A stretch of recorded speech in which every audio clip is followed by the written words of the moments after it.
What's up, guys? It's your favorite Q coach. Welcome back to another reaction video. We're going to be taking a look at George Genkus again, his new channel, George Genkus Golf. This video is about matchups and just giving you guys a basic understanding. Let's go do this thing. So welcome back to the channel, guys. If you guys are new to Kiwi Golf Japan, we do a bunch of videos like this every single week. So what you got to go do is hit that little red subscribe button, smash the like button. Please leave me a comment. Let me know if you like this new style of video. And as always, hit that little bell notification. You guys are going to get notified every single time we drop a video.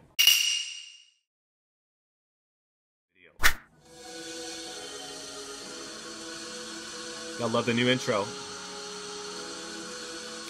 Jim Furyk, Jordan Spieth. He's definitely a SoCal guy with that intro. You can tell by the trippy music, by the trippy thing going on. I like it. Very good, very good.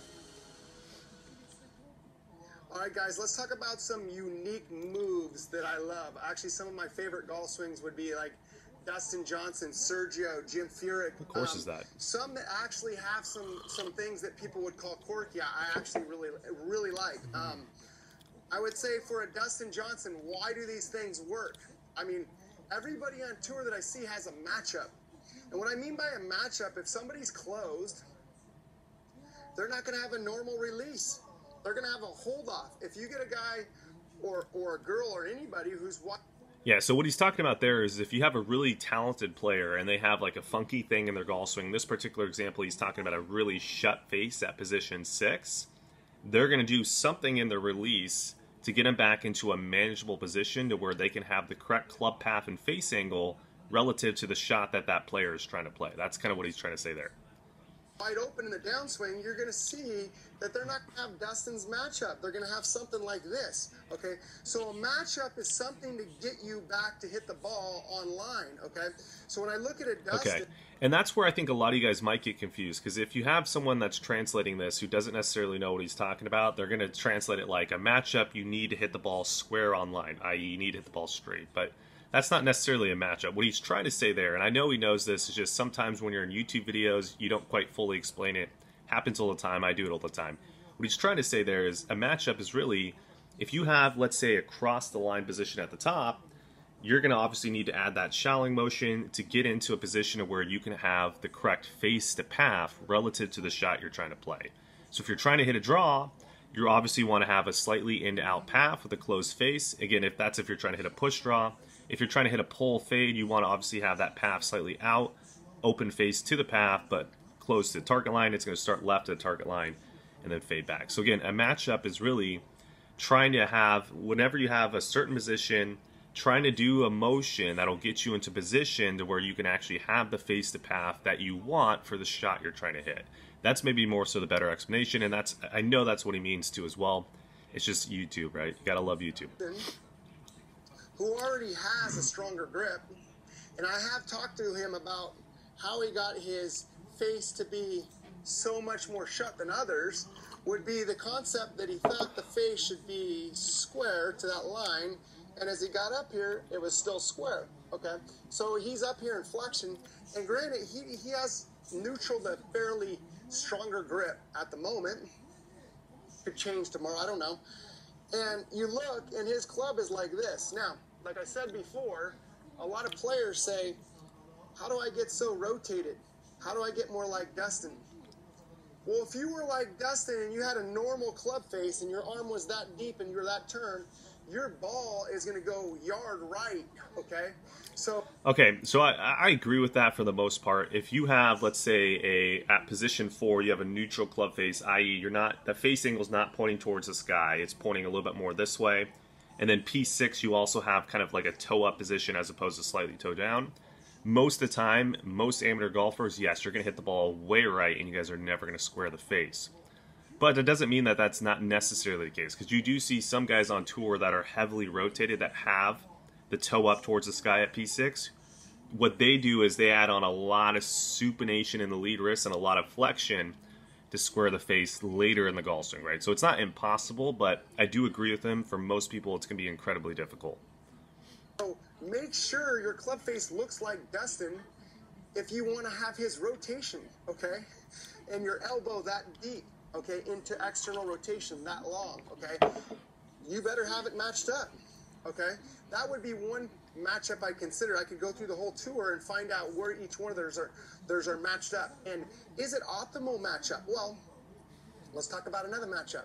Let's say I've got a junior that weighs 70 pounds, okay? And they're trying to swing it like Dustin with Dustin's grip, and they're puring it. How high do you think they're going to hit the ball in the air, okay? They're not going to hit it up in the air because they are actually not creating enough speed to get.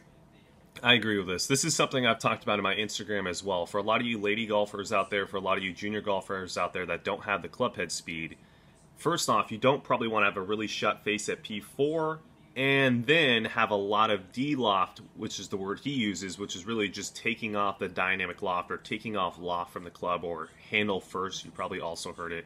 You don't want to have a lot of that because you don't have the club head speed to get the ball in the air. You're going to hit the ball too flat or too low, and it's not going to hold the green. That's a really smart tip there. I think you guys should all think about that before you start trying to put in some of this, because I've seen a lot of, because of Hanako Shibuno, I've seen like a lot of lady golfers who think that this flexion move is like the key secret move. But if you actually get flexed at the top with a really shut face and you actually keep it there all the way down and get that handle first, you're going to hit the ball super low and you're not going to have a chance at holding any greens. Get the D-loft, the dynamic loft, which is so down to get the ball up in the air like Dustin does. So it is not optimal. It might be, you know, the smash factor might be optimal. I mean, it might be amazing, but it's not going to hold the green, so it's not optimal, okay? Then you've got a player. So again, that's a really key important point. Again, he's referencing optimal as in being able to hit shots that are going to score, shots that have a better potential of scoring. So if you're hitting a, let's say from 100 yards, if you're hitting a shot that barely gets above your head, it's probably not going to hold most greens unless you have really soft greens, right? So that's kind of what he's talking about. When you're thinking about optimal, it's really what shot are you trying to play? What shot is maybe the most optimal or the most best shot to play in that situation? And then can your swing produce it, right? That's a good point I think you guys should all think about. Who is weighing about 60 pounds, and they're jumping up, and their handle looks like this. And the ball's getting up in the air, and it's holding greens naturally.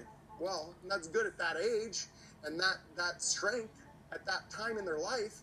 But as they get older, this is not optimal. The ball's going to go too high and too short once you start actually adding speed to it. I like that. That's a really great point there. So again, what he was talking about there is if you're a junior golfer and it doesn't look like you have handle first, but you're hitting the ball at the correct trajectory, basically, or the correct peak height, the correct descent angles to where you can hold a lot of greens, that's not necessarily the bad thing. Even though the swing doesn't look the way that you want it to look currently right now, you probably shouldn't try to get that tour-looking impact because you're not going to be able to have the speed to hold the greens. That's such a great point. Again, something often overlooked here in Japan. We've been watching a lot of Japanese YouTube instructional videos lately, and we see all these instructors teaching these young players and these women how to get a lot of handle first. And it's not necessarily the best thing for everyone. Some people might have the club head speed. Some juniors might have the club head speed to support it.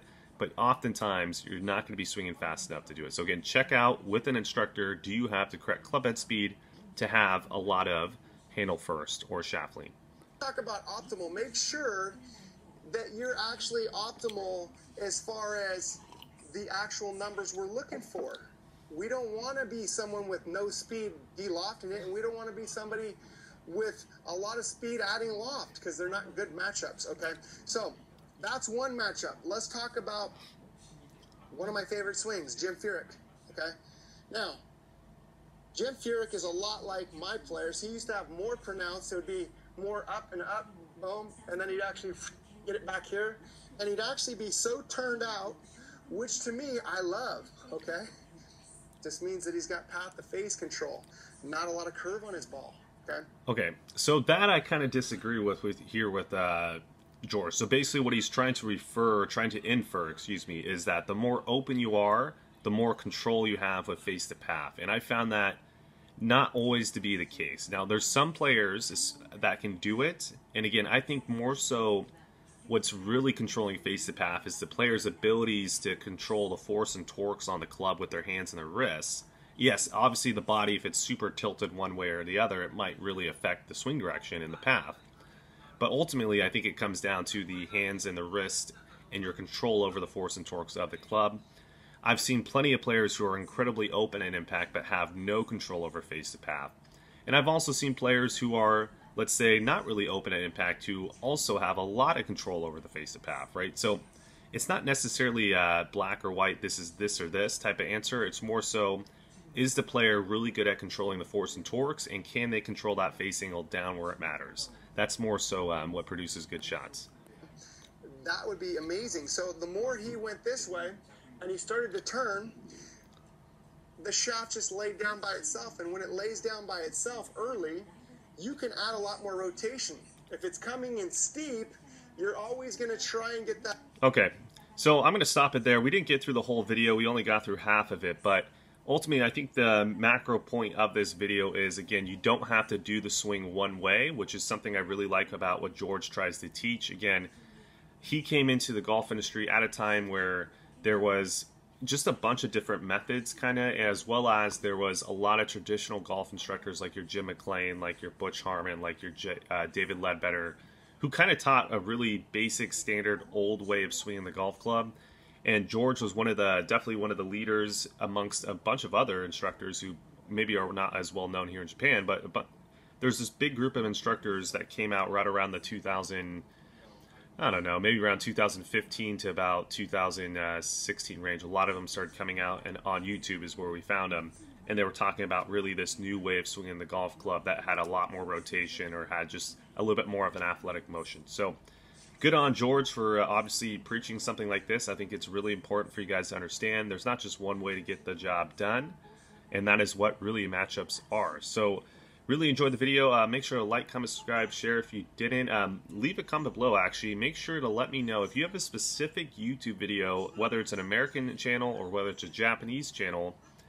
Leave the link below, or just leave the title of the video below, and just, if a lot of you guys want me to do that video, I'm going to go react to it. Hopefully I can explain it better than what they're saying, or I can just add some more value to it.